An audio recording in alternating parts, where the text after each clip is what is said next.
When I started ear reading the epic 50-hour long Wandering In audiobook, I didn't know what I was wandering into. Honestly, I almost wandered out a couple of times, but I'm glad I stuck around because reading The Wandering In is like taking the scenic route through hell.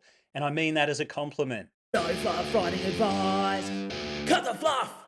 Straight up, on paper, I shouldn't like The Wandering Inn. It's slow paced to the point of almost lying down to take a nap. The two main viewpoint characters are aggressively unlikable, and it doesn't have humour or a groundbreaking concept to carry you through the duller parts of the story.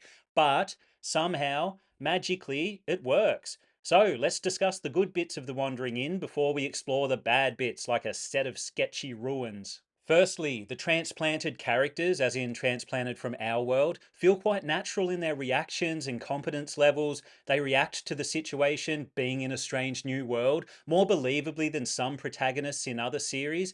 Erin especially has a rough time in the new world. She doesn't instantly become super god mode OP adventurer for no compelling reason, which adds a lot of tension when situations go sideways. And situations almost always go sideways. More like totally flipped upside down, like a goblin receiving an outhouse swirly from a bully class adventurer. Ryoka is more skilled in certain areas, which makes her seem a little more competent in the new world, which is ironic considering her stance on skills. Not only do the main characters lack skills and levels and money and power, but they also have a tough time navigating not just the environmental aspects of the new world, but also the social and cultural aspects. It's refreshing to see characters struggle with basic concepts in foreign settings. It's realistic to a certain extent. I mean, drop me in the middle of Liberia and I'd be struggling too. Honestly, I'd probably struggle somewhere even less foreign, like Canada. The Wandering Inn is a damn near masterclass in slow paced storytelling. It's not perfect, but as someone who prefers faster paced stories, I can say it didn't make me want to wander off a cliff. For the most part, there's constant conflict and tension of varying degrees. Anything from how is Erin going to eat tonight to how is she going to not get killed and by that goblin. It's made very clear early on the stakes are real. And when there is a slump in the story and you find your mind wandering off into the wilderness, you can bet the entire inn you're only a scene or two away from taking a plot shaped frying pan to the face. Since diving into the lit RPG genre, I've gotten a little tired of the I've been transported to another world and I don't know why trope. But The Wandering Inn handles it pretty well. The main characters really do feel like strangers in a foreign land, and it is refreshing. Speaking of the genre, The Wandering Inn uses the most annoying, in my opinion, tropes so sparingly it barely feels like lit RPG. I'm talking about all the tedious character info like stats and skills and blah blah blah. Firstly, there are no stats, just skills, levels, and classes. That's it. And they're not being constantly rammed down your throat. In some series, it feels like they're being rammed up your ass. I also appreciate how the characters are introduced at a digestible pace because there are quite a few in the cast by the end of the book. It's one advantage of a slower paced epic. If you play it right and take the drip feeding approach, you won't overwhelm readers with characters, world building, and other dense details. I genuinely enjoyed taking the scenic route for a change. Oh, and the twist towards the end, the one relating to what the Antinium Queen is up to. It's a great example of how to write a good twist. The clues are there and the twist makes perfect sense when it happens. I thought it was coming, but you can never be too sure. There was the opportunity to flip it into something else, but with all the foreshadowing, it wouldn't have felt right. My only complaint is the twist is telegraphed a little too well. I was fairly certain it was coming, and I would have liked to experience a little more doubt. Certainty is the thief of fun, as they probably say. Now, before we move on to the bad bits, I've got to give a shout out to the narrator, Andrea Parsnew. No way I said that right. Anyway, whoa, this might be the most impressive voice acting I've heard since starting my audiobook journey. It's also my first time ear reading a female narrated book. One issue I have with many of the male narrators I've heard is female characters sound like low effort drag queens. I'm not buying it. But somehow, Andrea manages to make the male characters believable. Not perfect, but it's some of the best, if not the best, gender bending voice acting I've heard. Also, is it just me, or does Alessum sound like Jimmy from South Park, minus the stutter?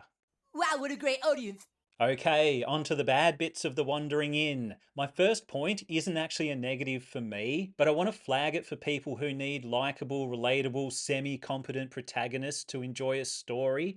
Straight up, Erin is an utter moron. She has no life skills, no critical thinking skills, and no common sense. She's great at chess, but nothing else. She needs a fucking magical skill in order to cook anything. That's right. Erin comes into the world unable to cook a basic meal. She's in her early 20s and still lived with her parents. So if she's been coddled all her life, her lack of skills makes sense. Yes, people like that do exist.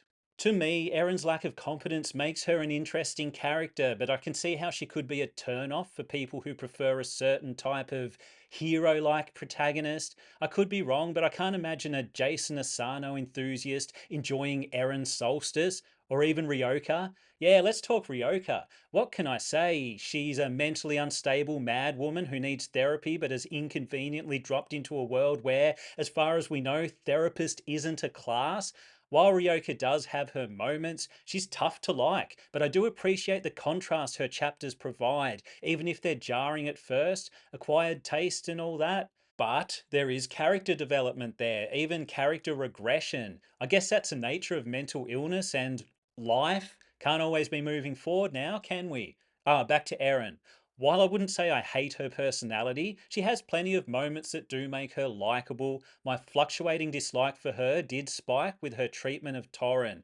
It looks like that will be an important part of the ongoing story, and I hope he gets his sweet revenge. You can't treat people like that, Erin, even those sorts of people. Erin really is an entitled little brat. With that said, I know the stressful situation both characters are in is likely accentuating their flaws, as it should. Personally, I enjoyed flawed characters, as long as their flaws and related actions have consequences, and in The Wandering Inn, they do. Also, what's with the switch to first person present tense for some of Ryoka's scenes? The first time it happened, I thought I'd wandered off into a different book. It really was jarring, like getting slapped in the face with a wet fish after a relaxing massage. Maybe that's the point. We generally use first person to create a more intimate connection with a viewpoint character, and present tense to create a sense of urgency. If that's the reason for the switch, I'm not totally sold. You can still achieve a similar effect with third person past tense, which most of the book uses, and avoid the confusion and the fish slap. And some of Ryoka's chapters feel like they exist solely to dump info. Sometimes the author even redumps info we've already had dumped on us. That's rude. There's a lot that could be cut from the book, which would help improve the pacing. While the slow burn does work for the most part, there are parts where the lulls feel too low and too long. I can see why some people wander away from this book and never come back. It does test your patience at times.